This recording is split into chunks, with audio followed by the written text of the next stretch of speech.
In today's video, I'm going to teach you how to use Monday.com Forms, a fantastic feature that can greatly enhance your workflow, whether you're capturing leads, conducting surveys, or capturing any other kind of information.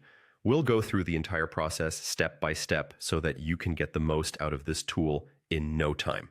To get started, head over to Monday.com. If you don't already have an account, you'll need to sign up. Assuming you do, simply click on the login button that's prominently displayed on the homepage. Now, to streamline the process, you can sign in using your Google account by clicking on the Google option and choosing the account you wish to log in with.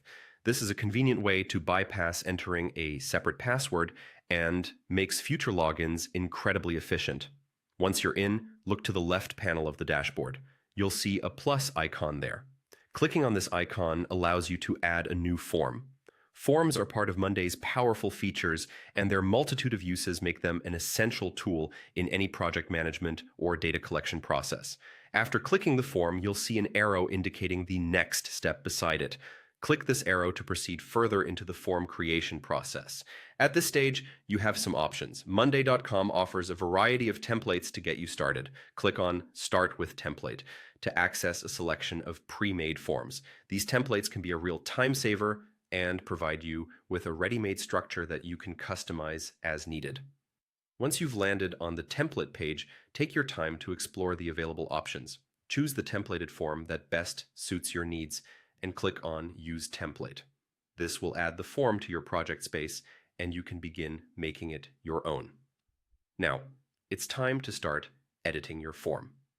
Click on Edit Form to dive into the customization process, where you can tweak every element to suit your specific requirements. In the editing menu, you will see three main areas: Edit, Design, and Settings. Click on each one to explore their functionalities. The Edit tab lets you modify the content and questions of your form, while the Design tab allows you to alter the appearance to match your brand or personal preference. Don't forget about the Settings tab, where you can adjust who can access your form and how responses are collected. This is crucial for ensuring your data collection process goes smoothly. Finally, when you've finished customizing your form and you're satisfied with its layout and functionality, it's time to share it. Click on Share Form to generate the form link or integrate it into your workflow. And there you have it. You're all set to start capturing valuable information with your newly created Monday.com form. Thank you for watching. Best of luck with your forms.